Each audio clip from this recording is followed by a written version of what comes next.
Hello, everybody out there. Welcome to this week's online tailgate, the Bengals UK online tailgate. We do this pretty much every week before each game. You're more than welcome. We're doing it now, even though we are 5 hours away from kickoff because there's a slate of 6 o'clock games. So I'm sure you like to watch Red Zone and get stuck into that. So we're doing it at the same time. Welcome along. I hope you're all feeling Christmassy or as Christmassy as you possibly can. Joining me today is Jamie. Let Burrow Howdy. cook. Hello, Jamie. Yeah. And of course, Pete Daswell. Pete, how you doing? Not bad. How are you? All right. In trying to get into the spirit of Christmas, obviously. And of course, we're playing a very important game today against the Broncos in Denver, but also it's Christmas. It is our Christmassy type of episode. We've got lots of Christmas things coming up in a very packed show, so stay tuned. How are we feeling about the game today, gentlemen? I think we're in must-win territory today. I think our playoff hopes are in our hands, which is great this time of year. But that starts today with a win against Denver, and that's not going to be easy. Confident, but it's not going to be easy, that's for sure. What about you, Jamie? You're looking Christmassy and smiling. What do you think? Jingle bells, jingle all the way. Oh, what fun it is to see the Bengals win away. And I think we're going to go into Denver and pick up the W today. This team has learned lessons, I hope, from the last 2 weeks. Last week took me probably about 3 days of, processing a lot of unhappiness with how the team played, how the team was coached. And we've got it all out of our system, or at least I've got it all out of my system. And hopefully those in uniform also have as well. Speaking of last week, what I did notice is that the majority of taunting penalties flags that are thrown in the game results in the players getting a fine as well afterwards. Von Bell didn't. He was fined after a taunting penalty against Chicago in week 2, but he wasn't fined after the so-called taunting, which the flag really, really cost us at the end of that game. Let it go. Let it go. It's almost I can't. I think it's an admission by the league. But that was also a penalty that was quite crucial in the way that it sustained the 49ers drive, didn't it? So it's just like the Jets with that initiating head contact against Hilton. Just some major penalties kill us at crucial times in games. And other teams will say the same, I know, but I don't care about other teams. I care about the Bengals. And that was just another example. Indeed. We'll be talking about the Denver game again in more detail, shall we say. 2 things. It is Christmas, so we are kind of getting the Christmas spirit. More importantly, I treated myself yesterday to this. You can see that. Christmas pudding. Oh, hello. So I'm going to debut that right now and have a little snifter. I'm on the Moz juice today. This is Blackjack Brewing's West Coast Pale, which is a very nice drop. Moz is coming up later. Imbibe as I go on. It does smell like Christmas pudding, which is always a good start. Oh, aye. Oh, that's really good. Is that going to be a long night then? Oh, it could. Oh, Jamie, give it 40 minutes, and we're going to have to take over this tailgate. Yes, it'll be blue. No, not quite yet. Speaking of Elvis, as I wasn't, but I am now. A couple of not the best segue in the world. However, our old friend a couple of weeks ago.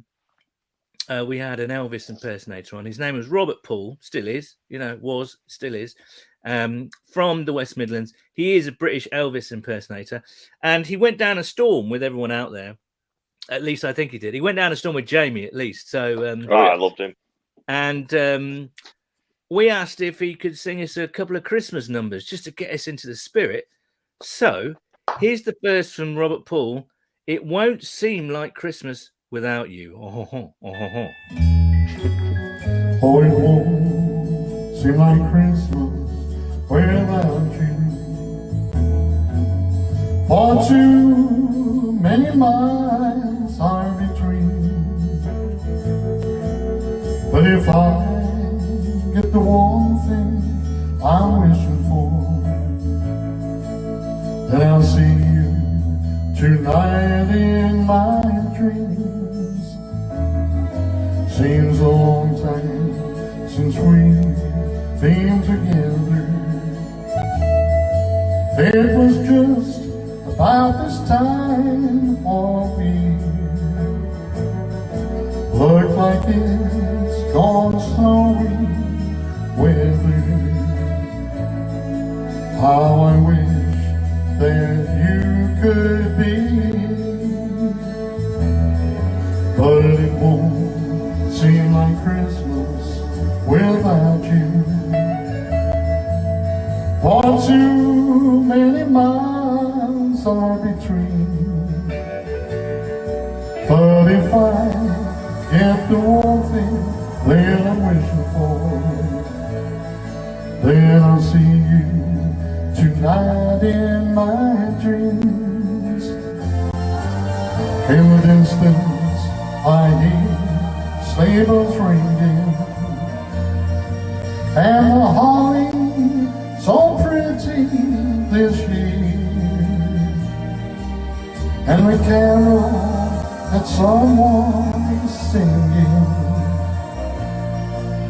reminds me of our Christmas last year. Oh, it won't seem like Christmas without you. For too many miles are between. But if I get the one thing that I'm wishing for, then I'll see you tonight in my dreams. Yes, I'll see you tonight in my dreams.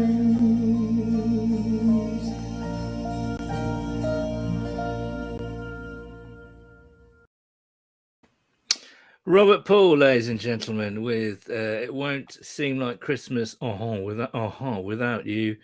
Many thanks to Robert. There'll be another one coming up from Robert later in the show. We are, of course, carrying on with our Christmas themed stuff across our social channels. We've got Advent Calendar, which is happening. Your chance to win a signed Chad Johnson jersey, amongst other things. That is still open, our Christmas raffle for Action for Children. That shuts tomorrow evening, I believe. So there's still time to go and search that out on our socials and enter and give some money to a really amazing cause. But let's get back to the game. Lots of injuries starting just to impact the Bengals a little bit.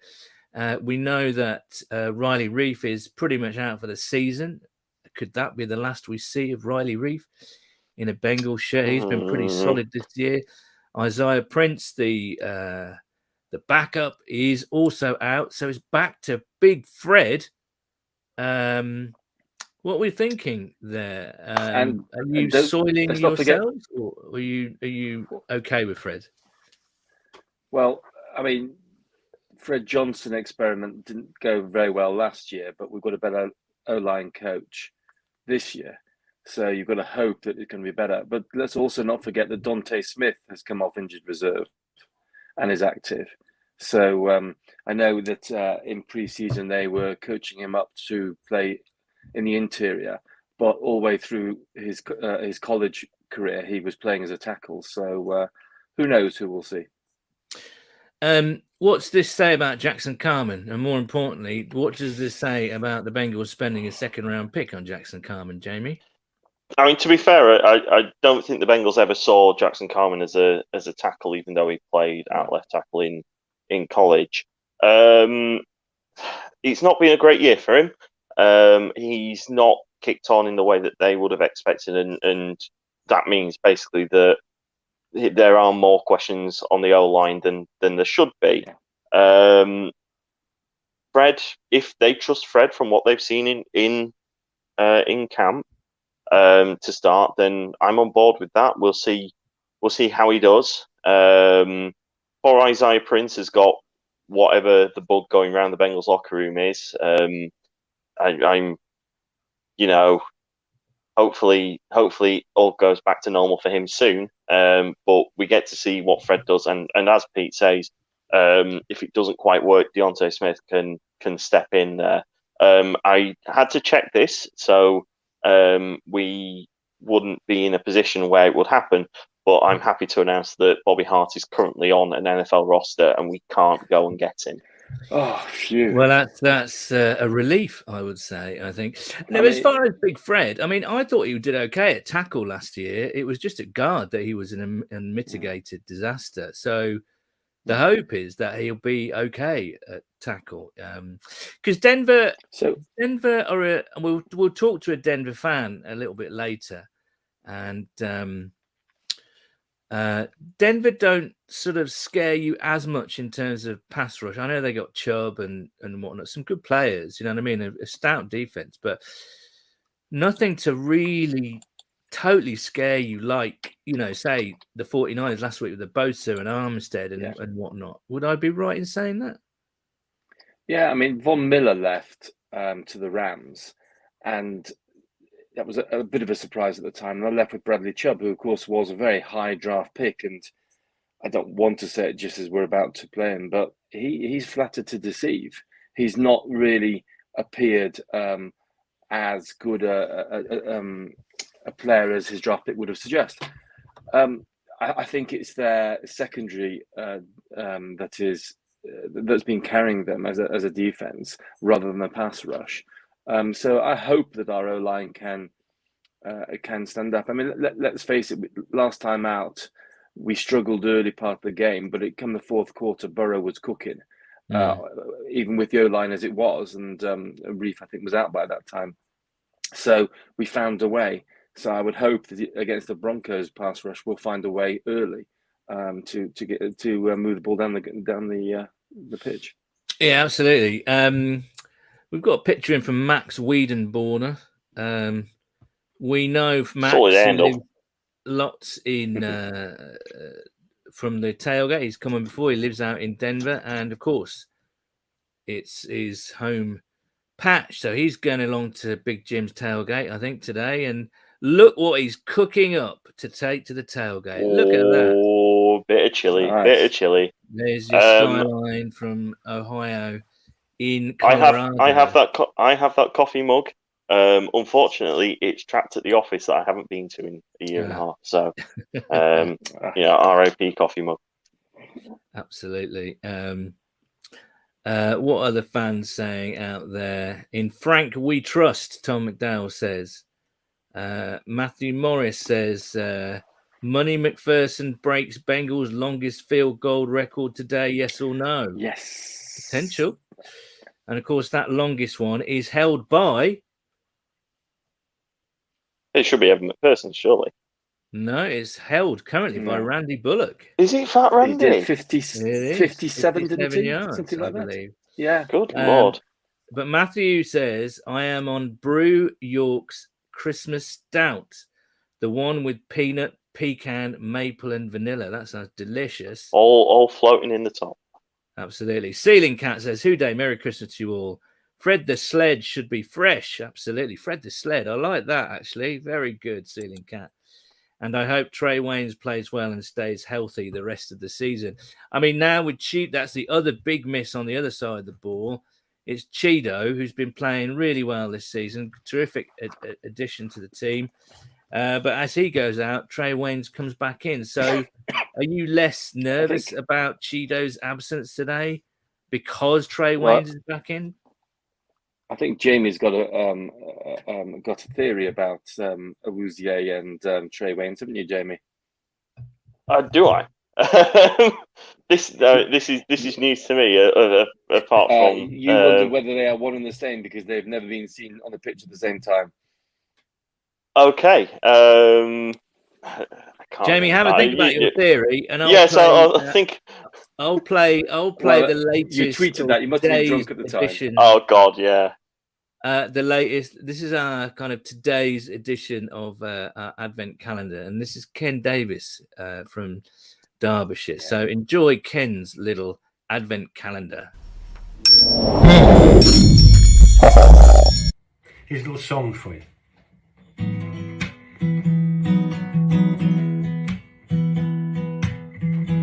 Have yourself a very Bengal Christmas. May it please your soul. From now on we're going to the Super Bowl.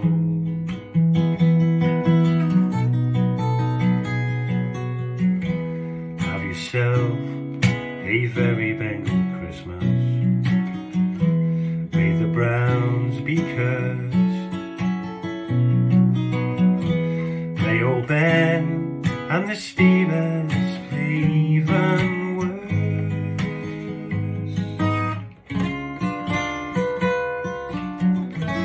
Here we are in our borrowed days, happy Nixon days we say. Uno and T, they are dear to us, to them all massive hooday. Have yourself a very Bengal Christmas. Hope the Ravens lose. Hope we make it to Super Bowl in 22. So have yourself a very Bengal Christmas too.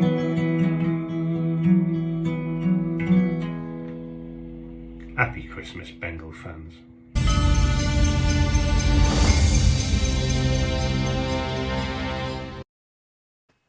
Hey. There we go. Sterling work from Ken. Thank you for that, Ken. Brilliant stuff. So have you managed to unearth this theory, Jamie? Have you delved back? Yeah, into it was put forward by one Tom McDowell, rather than me. What is Tom's? Okay, my bad. What is Tom's theory? Do you know? Okay, so to read this this tweet, which is currently non-laminated, but that could change. From the 18th of December, which is yesterday, apparently. Conspiracy theory: Trey Waynes and Chidobe Awuzie are in fact the same person. That's why we never see them together. I think this, it could work. Though I have to say that for quite a lot of last year, for 2 years ago, Trey Waynes and Awuzie were presumably playing in two different places. Do we buy that at all? Do we think that's just nonsense? I mean, it could be correct because we haven't seen Trey and Chido on the same field together, and the hope was that they would form a formidable cornerback tandem, wouldn't they? So, as with everything, it is total nonsense. Okay, I gave credit to Jamie for that one, so I do apologise to Tom. It is Christmas, and we do want to see what you're up to. We do want to see things that you're getting ready for your Christmas tree. Are you eating anything tonight? Are you drinking anything tonight? Come in and join. And the link is on our social media platforms if you do actually want to come on and say hello. Excuse me. Now then, we do have some stuff, and this is from Andrew Dockrell, who probably out there, from the tailgate. And this is Andrew. Yesterday, he received this for Christmas. A cheeky little glass of Sancerre there. Stay now, baby, if you've got to go away. But it's a kind of a reversible fleecy thing. I like that. It looks really comfortable, although he does look like an enormous dog there, I think. Well, certainly something that an enormous dog would lie on. Absolutely, yeah. Well, yeah, absolutely, yeah. And Andrew had his Christmas with his. We're going to be talking about Christmas food a bit later, but this is Andrew's roast meal yesterday, and there's Right, two here talking we points. go. And there are two talking points here. Pete's disgusted with that, so he's left the chat instantly. Now, everything on that plate is representative of a British Christmas meal. You've got turkey, you've got roast potatoes, you've got carrots, broccoli.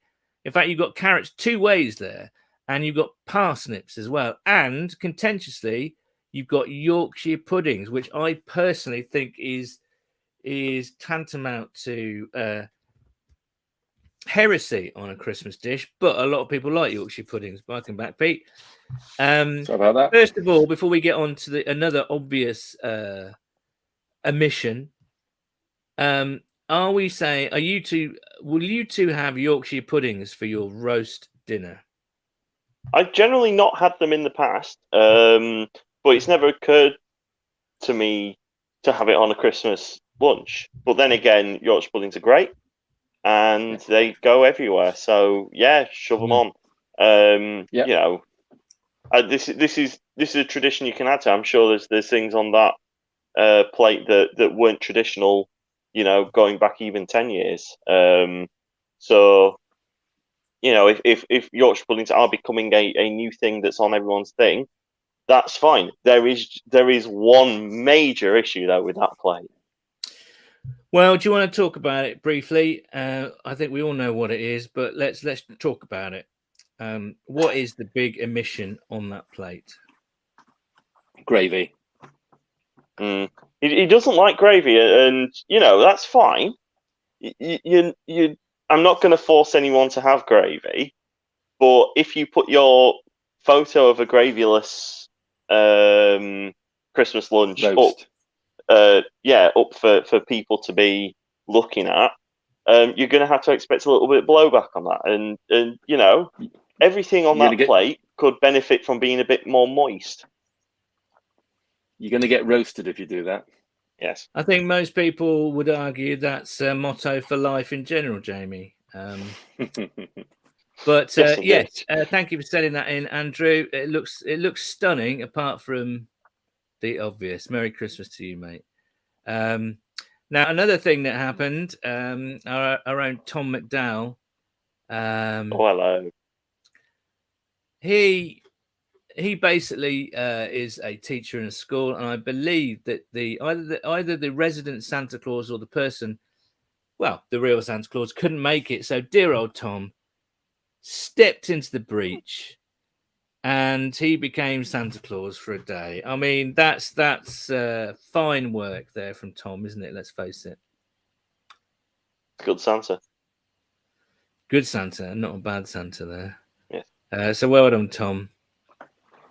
And again, if you want to send us in your bits and pieces, it could be food, it could be drinks, it could be a lovely family Christmas scene. How are you preparing for your game tonight? We want to see it. Again, follow the links on our social. Right. Matthew Morris says, but Santa is real. Sorry if that's something you just found out. Ben Thurgood says, who day to you, Ben. Tom says, Yorkshire puddings are a Christmas dinner staple. Okay. As should gravy be. Everyone should like gravy. And I have to say, I'm not a huge fan of gravy, but I do have it on my roast dinner because it's not as important to me because I'm not a meat eater, so it doesn't really matter. But you need some moistening agent at least. So if it's not gravy, then find something because turkey, God bless it, it's not close to my favourite meat.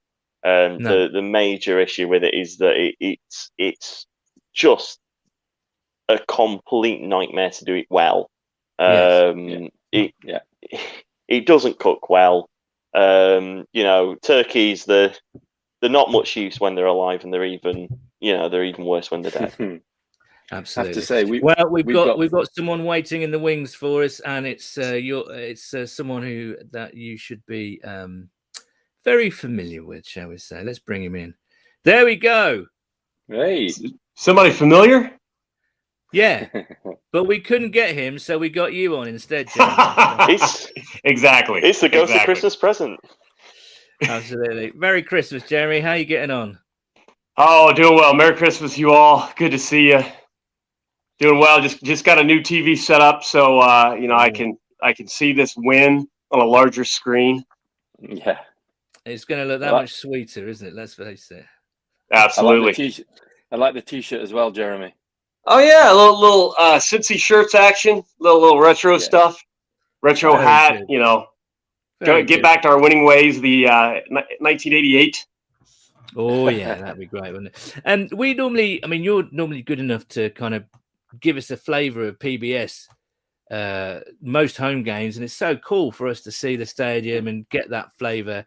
It's so cool. So thank you very much. I know you can't really hear us that much because things are going on and it's hectic and it's crazy, but thank you. That's been really fantastic. But that's awesome. I always feel bad because I can't hear, so I try my best, doing what I can. I might have to switch up and bring in a ball cap and the big Bose headphones. No, it's good, man. I think it's all about just giving us a quick flavor, just to let us feel like we're part of the experience. It's really cool. And again, the atmosphere feels really good at PBS. Now we've got you in a place that you can hear what we're saying. The atmosphere feels really good at PBS this year. I mean, have you noticed that change? You must have done, right? It was disappointing to me with the attendance the last two games, but that last game against the 49ers, it was crazy. I swear it was louder during that 49ers game than it was during the Vikings game or the Jags game. It was incredible. The officer at the down at the end of our aisle, usually they'll bring out security closer to like end of the half, end of the game, make sure everybody's okay. He was like mouthing words to me because he couldn't hear anything. You could feel it in the stadium. And you look up the upper decks and there was a lot of green, unfortunately, but the fans we had gave my voice. I still feel like I'm not 100% from Sunday. Right. Wow. And is what about the team? I mean, they're inconsistent. The record sort of proves that. They've been fantastic at times, awful at other times. Pretty average, but okay at other times as well. I mean, what is your opinion of this team at the moment? The only explanation to me that makes any sense is they are still a young team, and it makes me feel good to say that because that's an easy thing to grow out of. But it also makes me feel good to say that because I feel like some of that is Joe Burrow. You look at 3 interceptions back to back against the Bears. You look at starting off on the wrong foot against the Browns, the late interception against the Jets, things that we could have won. But, maybe he didn't see something. Maybe he was getting a little too greedy. All things are completely acceptable to me, during a year that our hopes are higher now. But going into the season, I think everybody would have taken where we are right now to be able to play for the playoffs. They'd have taken it in a heartbeat. Now expectations are higher, so some fans are upset. But I believe Joe Burrow, I'm not one to complain about the play calling because I believe everything about Joe Burrow, his leadership, his charisma, his ability on the field, his arm, his smile, everything about him. If he wants the ball, he and Zach are going to talk it out. He's going to get the ball. I feel like part of Zach's admission that, rethinking and doing it again, he would have thrown more on that last drive. I think it's because they talk. I've heard that they have a really good relationship, and Zach wants him to grow to be that Hall of Fame guy. So, you get some mistakes you learn from it. I think this 4-game stretch is a really good opportunity to see, okay, what have you learned? 13 games, what have you learned?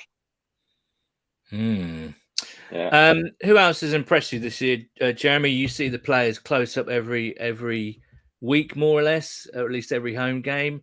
Anybody that has really impressed you this year? It's a long list. I'll sound like a homer if I name them all. Basically, it's all the players on the team. But really, you guys have talked about it. So many other people have talked about it. But, signing Hendrickson, signing Awuzie, just people were not high on those signings. Everybody was upset when we lost Lawson. And I even saw people upset once. It kind of felt like the critical fans were just trying to pile on, like, I can't believe you let William Jackson go. And I'm like, well, yeah. And then, of course, he takes a shot at the team on his way out, which was unfortunate. But those two pieces have been absolutely huge. Non-player, Marion, coach of the D-line, we are absolutely night and day different as far as generating pressure and getting sacks. So he deserves some credit. T, we were all a little bit worried because of the attention Jamar was getting earlier in the season. T might have had a couple of drops that were unfortunate, and he has turned it on. So there is no sophomore slump for T. He is that guy. It's just a lot of guys stepped up. Front office found a lot of great talent that maybe the fans weren't really, didn't have a pulse on. And it's really contributed to a few extra wins just because of what they've done in the offseason. Right. Just to put you on the spot, Jeremy, playoffs, yay or nay this year? Yes, I still believe it. They can beat Denver, and they can beat pretty much anybody. And unfortunately, a couple of games they haven't. But I think this is the game, and I've said it a couple of games, this is the game they get it right. They understand. I tweeted it out basically, look the ball in. Watch it go in your hands before you make your move. I guarantee they talked about that stuff in the locker room. They are this close to having 3 or 4 extra wins on those little plays. Jesse Bates, pick 6. If he looks it in, no, he saw 6 points before he finished the catch. That's okay. Going forward, all of the ills of the past 13 games can get wiped out if they can at least win 3 out of the 4, and that's playoffs. Well, Jeremy, it's good. We've got to move on. People are waiting in the wings. It's a packed show today. Thank you so much, as ever, for your friendship and your support. And we love seeing you from PBS every day. We truly hope you and Jess have a fantastic Christmas. And, you all as well. We love you and we miss you. Well, Uday UK. Likewise. Merry Christmas, Jeremy. We'll speak to you next year. Merry Christmas. Happy Christmas. Right, it's a packed show. So we've got to bring our next guest. It is a Denver fan, Colin Cronin, also from the Irish NFL show. So let's bring him in there and make him big and not Jeremy big. Colin, welcome to the online tailgate. How you doing? Oh, you might be on mute there, my friend. Hang on. 1 second. Let's get rid of you for now. Well, I know I'm big now. How's that? Give us a thumbs up when you're ready, Colin. And so Jeremy was quite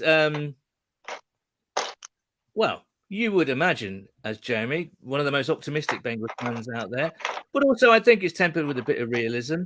I mean, he's confident that we get into the playoffs. I'm not quite as confident, but what about you guys? We've got a chance, right? We've got a chance. Yeah, it's not how many you win; it's who you win against. And I mean, you can kind of be hopeful that the Broncos are a team of a similar level to us, and that if we turn up today, we might well get the job done.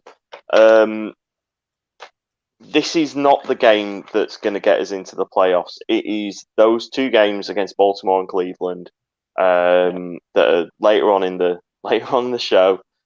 We're going to see how sort of effects out. So, even if we go 2-2, but those 2 wins are against Cleveland and Baltimore, I think that, there's a reasonable chance. But then again, if we, don't win those games, I think it's curtains. Jeremy's right though. The acquisitions have been terrific this year, haven't they? They've really done a good job in bringing in players that have impacted the team straight away, Pete. Yeah, that's absolutely right. I mean, we have to give credit to the front office. We've roasted them plenty of times for a perceived lack of ambition, but they spent money. Every NFL broadcast of a game now, they talk about how much we've spent in free agency, but we've spent it wisely. We've strengthened. We've not just put a body in a gap that we had. We have strengthened, and the defense most particularly. We've invested that money in the defense. The offense has come through the draft predominantly. The defense has been predominantly through free agency, and it's worked, and it's worked wonders. Credit to them. Just going back to the playoff hopes. Of course, we're biased. We're Bengals fans. We're going to show some bias, whether it be optimism or even pessimism. But what's interesting is there are still a lot of neutral journos out there talking about the NFL who are still predicting that the Bengals are going to make it. They're even predicting the Bengals are going to win the AFC North. And that may be as much to do with the problems that the Browns and the Ravens are having. But if neutrals are still positive about it, we have every reason we should be positive as well. Indeed.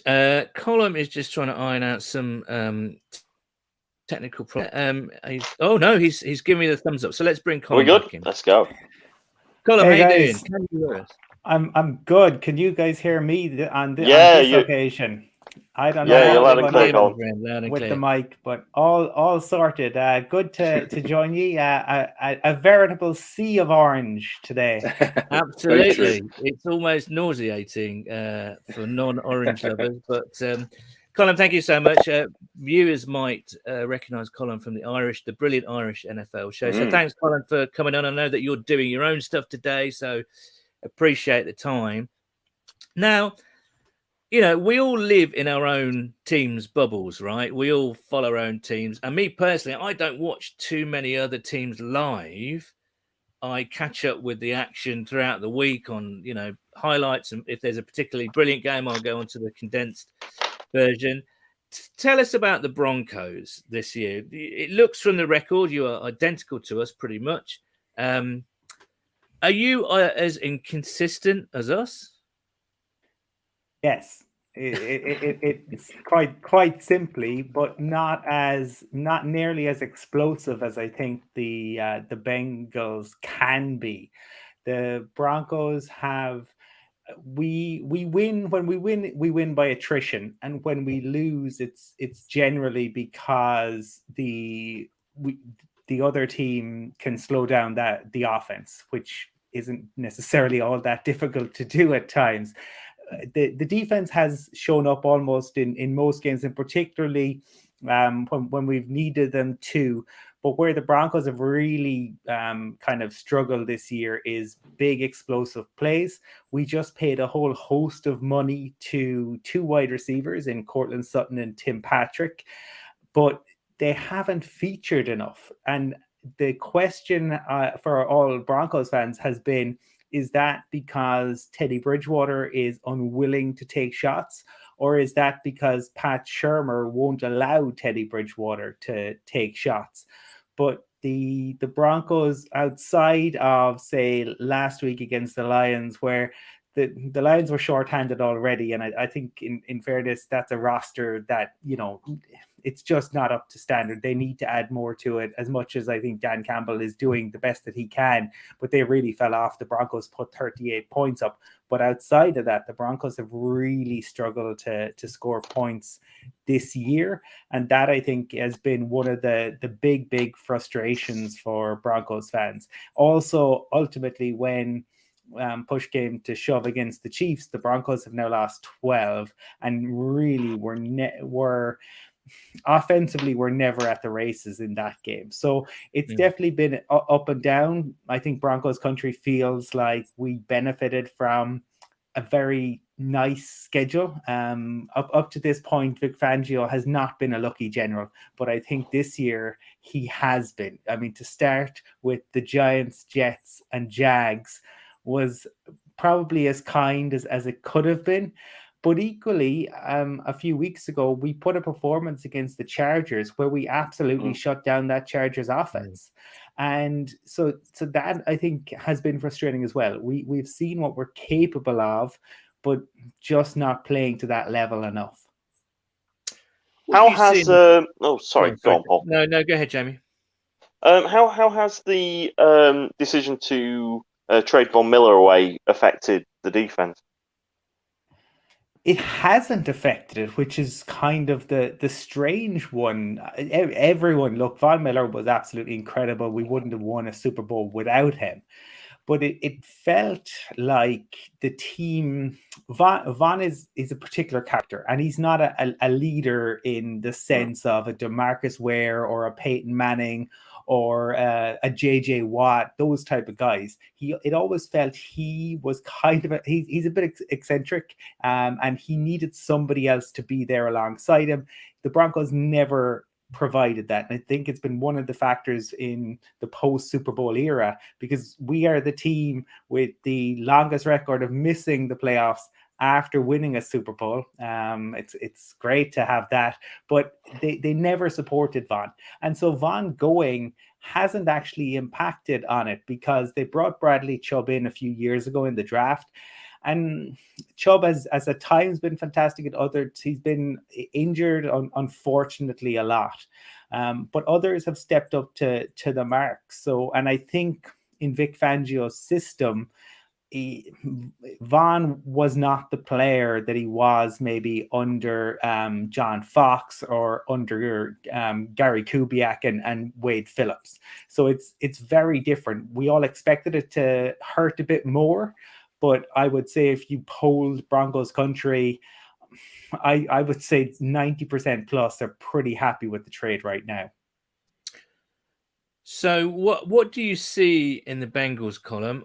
I listened and watched to some of the Irish NFL shows. Sometimes you're kind, sometimes you're not. So what do you see in the Bengals team this season? I think that's why we are sometimes kind and sometimes not, because it's a team that is, it has to be, even for fans, somewhat infuriating. Surely there are times where the Bengals have been very good and like so explosive in terms of what they're capable of doing. Joe Burrow is outstandingly good QB. He's fantastic, and when if you give him any sort of time, forget about it. He's going to pick you off, and he's done really well behind an O-line that still has its struggles, I think, but he gets the ball out really quick. I think he's 7th fastest in the league in terms of getting that ball out. I think that they did a great job in terms of what they brought in. Trey Hendrickson has been a superstar. I think it's 9 straight games where he has at least one sack, and he would be a concern for me today, absolutely. But what I also see is on occasion is a secondary that can be exploited, and I know, I'm sure there'll be people watching, they're not going to like it, but that I think is the Bengals' biggest weakness for me.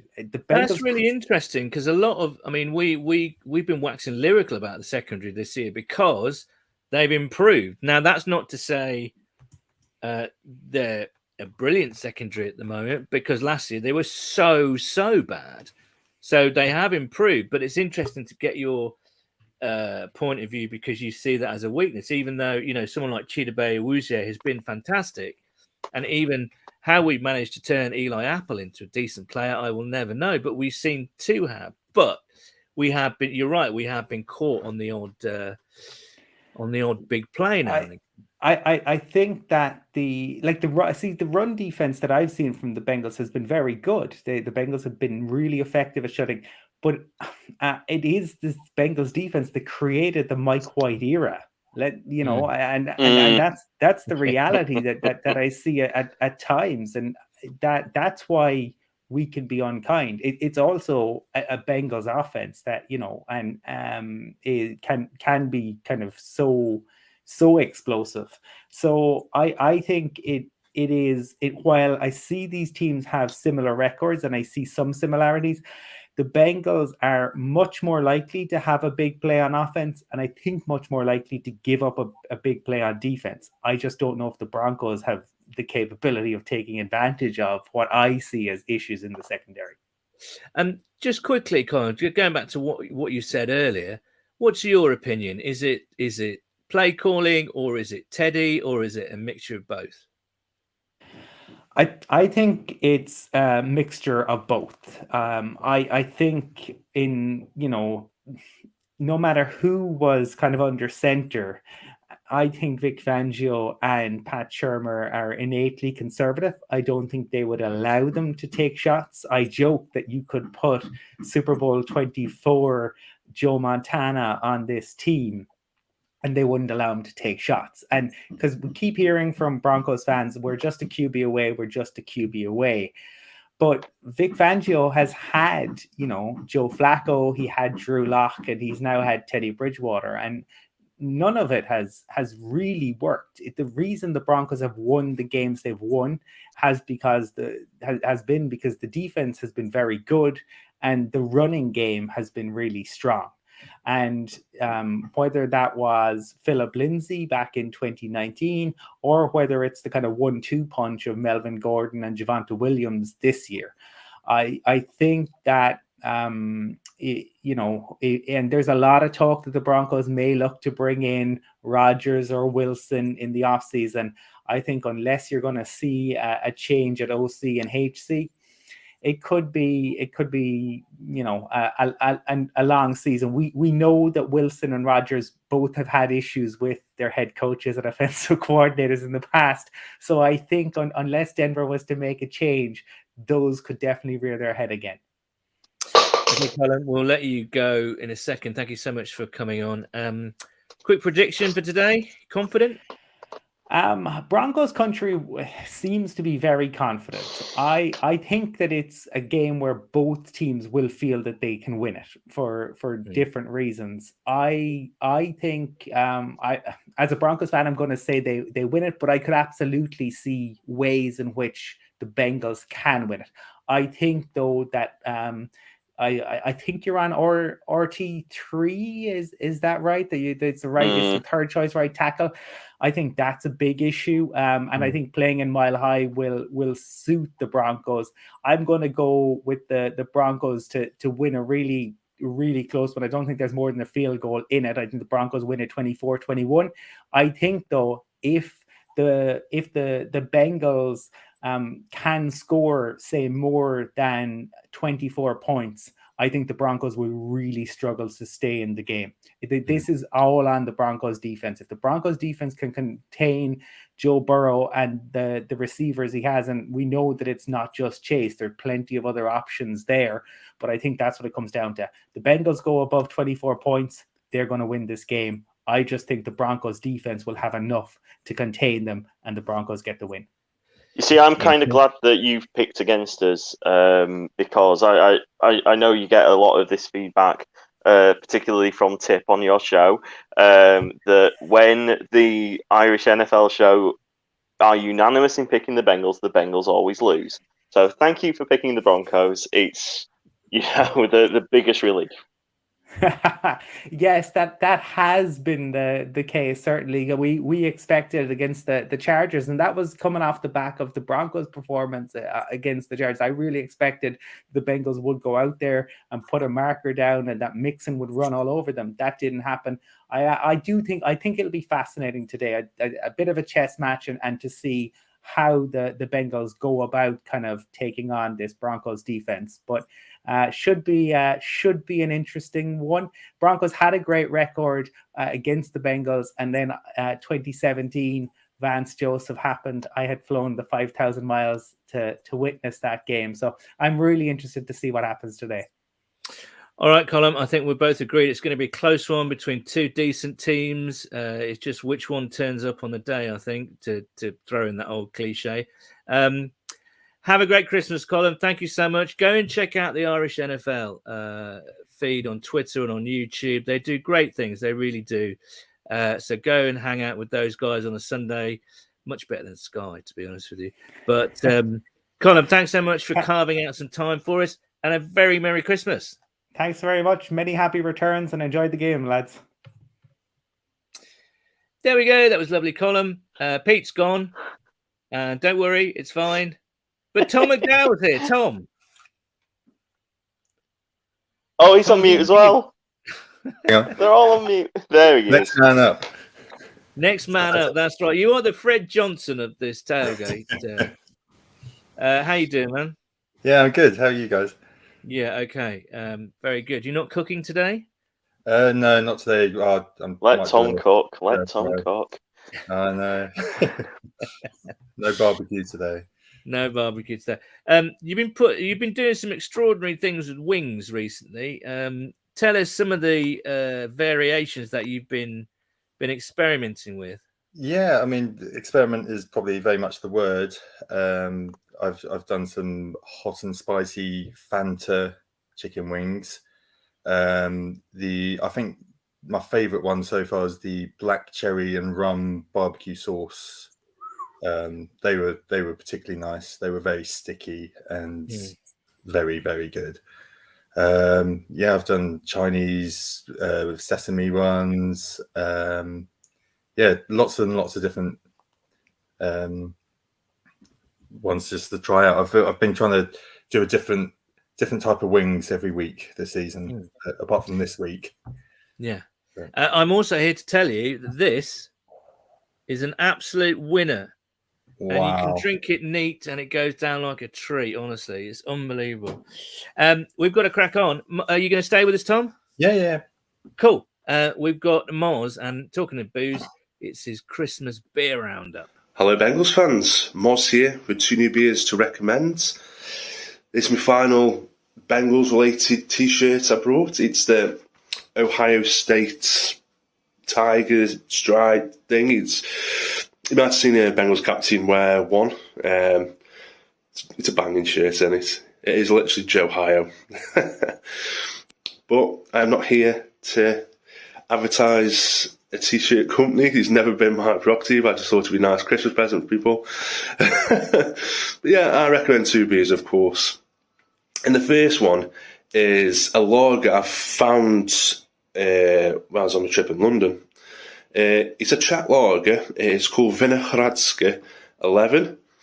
There's also a 12 and a 13. They're all different strengths and different types of lager, to be honest with you. They're completely different. All 3 are completely different, all delicious. But I'd say 11's probably my favourite out the lot. It's only 4.5, so it's not a strong beer at all. And with this, it's like a classic Czech lager. It is that bready, peppery, really crisp, refreshing, just absolute awesome lager. It's Czech lager and German lager. The only 2 I really touch. You do get some decent UK ones these days, but I'm a bit of a snob because this is what I do. And it's one of the best lagers I've ever had in my life, to be honest. It is absolutely top draw. And you can get it for £3.25 a can from Trembling Madness. And you can also get it in a Pivo down London if you're down that way. And I think they've got an online service as well. I can't get it from here. But there's a load of Czech beers, and it's a fantastic bar in London. It's worth checking out if you're in that area at any point. And yeah, it's a delicious lager. I can't fault it. And the second beer is more of a tonic for illnesses, really. I had this beer first in Bruges on the second trip, just before Christmas. It was literally picturesque. It was snowing over there, freezing cold. Go outside into the courtyards. There's like a bloody bonfire in there and drinking beers and stuff.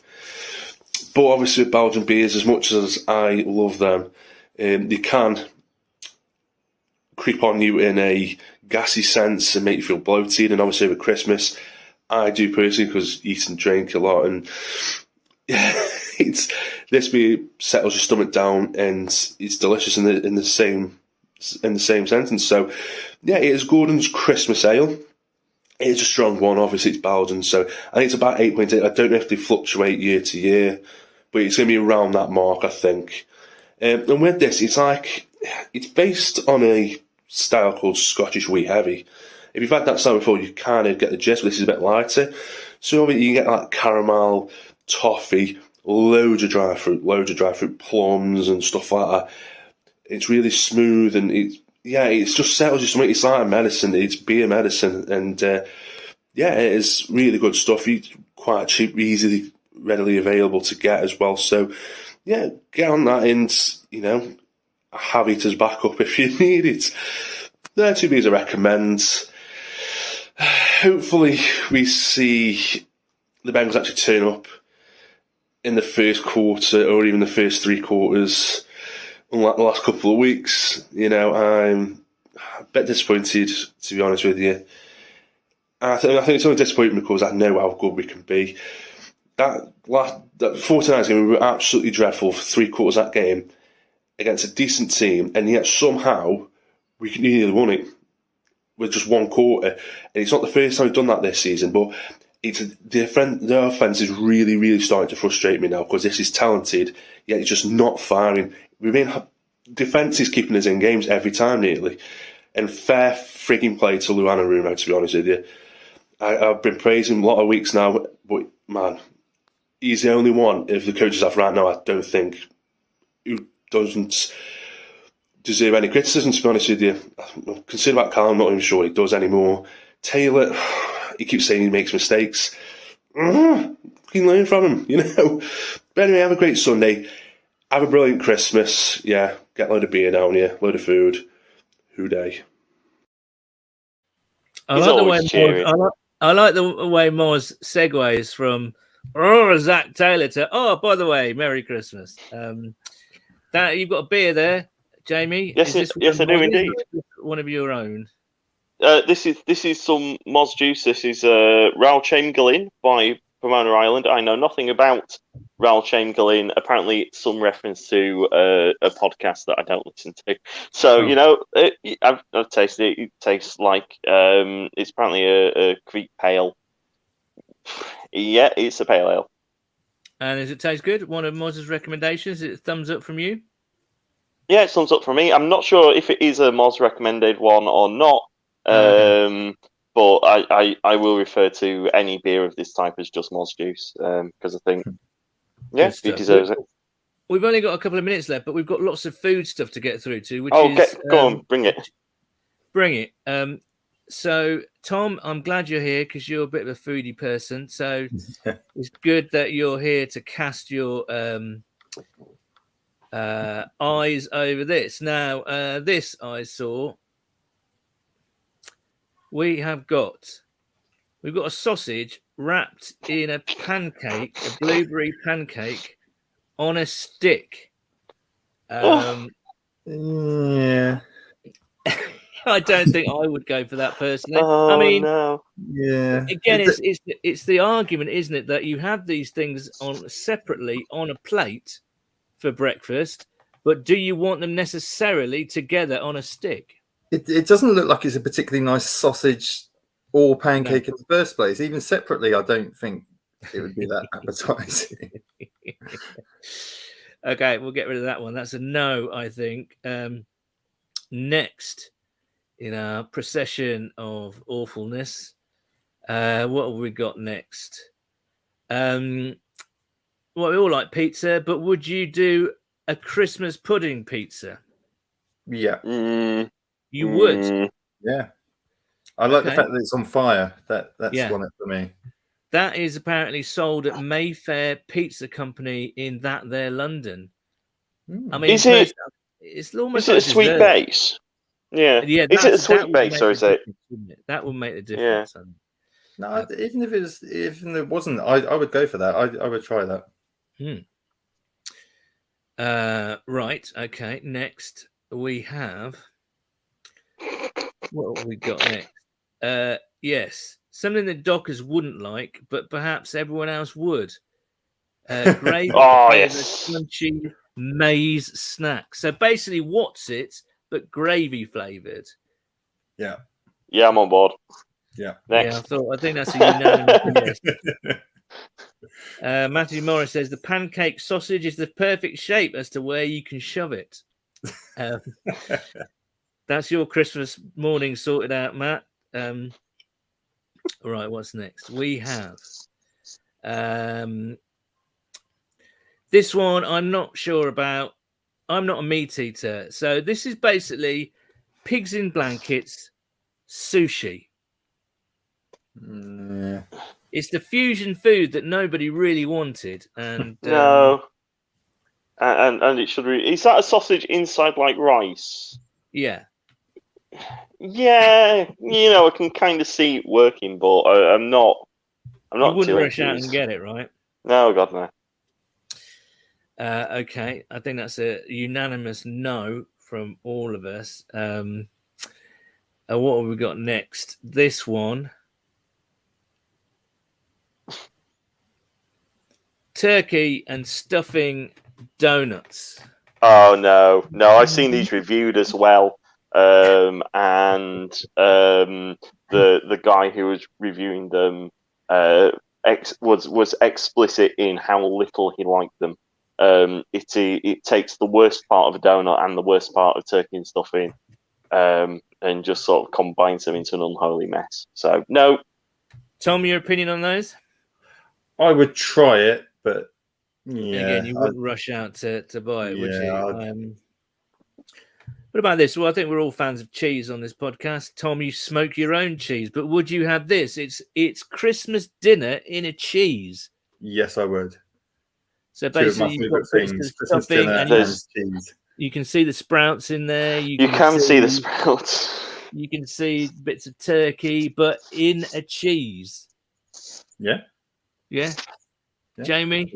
I may dissent on the sprout front, though. Then again, this could be the only format in which sprouts are vaguely edible. Absolutely. Okay, one final one for the road. It is Christmas, obviously, and some well-known brands obviously try and, kind of get on the Christmas bandwagon, and pot noodle is one of them. Yes. The Christmas dinner pot or nodle, the pot noeldle. I got excited when you called it Christmas Donna. I thought, Yeah, I know. Oh yeah, that sounds nice. She lives just down the road, I think, but that's another story. But yes, pot noeldle. What do you think? I like it just because of the terrible shoehorning of puns into the title alone. It's a yes for me. Now they released this. They released an advert about 10 years ago, which is one of my favourite adverts ever, which was for this precise product, the pot noodle. So look that up on YouTube. It's called a pot noodle Christmas by Pot Noodle. It is a rip of the Coca-Cola advert and is incredibly funny. And you've just reminded me of it by putting that product up. In the case of a pot noodle, yeah,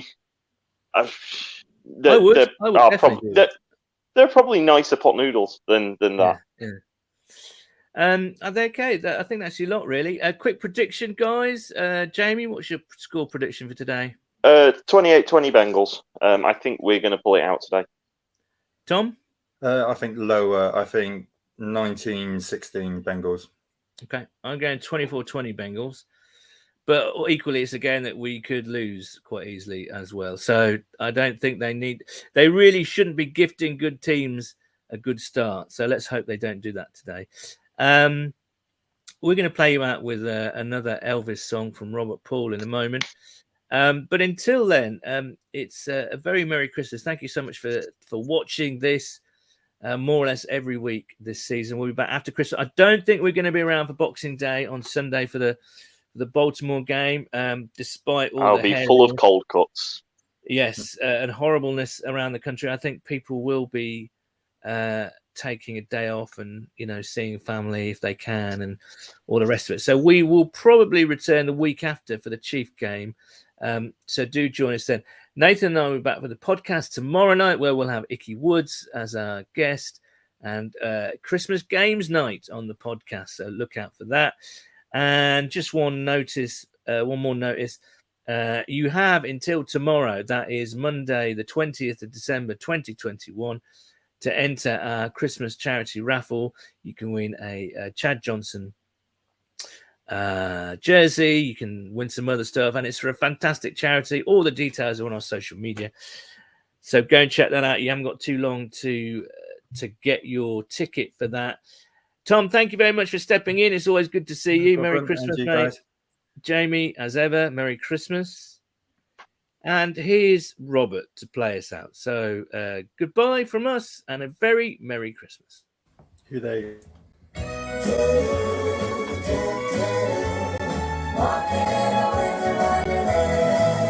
Sleigh bells ring, are you listening? In the lane, snow is glistening.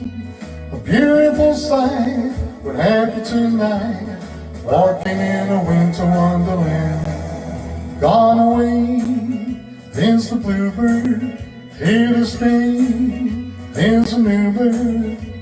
He sings a love song as we go along, walking in a winter wonderland. In the meadow we can build a snowman, then pretend that he's Parson Brown. He'll say, are you married? We'll say, no, man. You can do the job when you're in town. Later on, we'll conspire as we dream by the fire, to face unafraid the plans that we made, walking in a winter wonderland.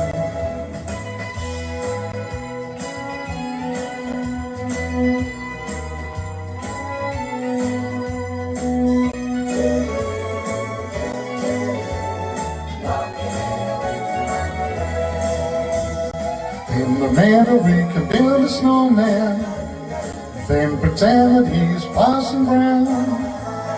He'll say, are you married? We'll say, no, man. You can do the job when you're in town. Later on, we'll conspire as we dream by the fire, to face unafraid the plans that we made, walking in a winter wonderland. Walking in a winter wonderland. Walking in a winter wonderland. I said walking in a winter wonderland.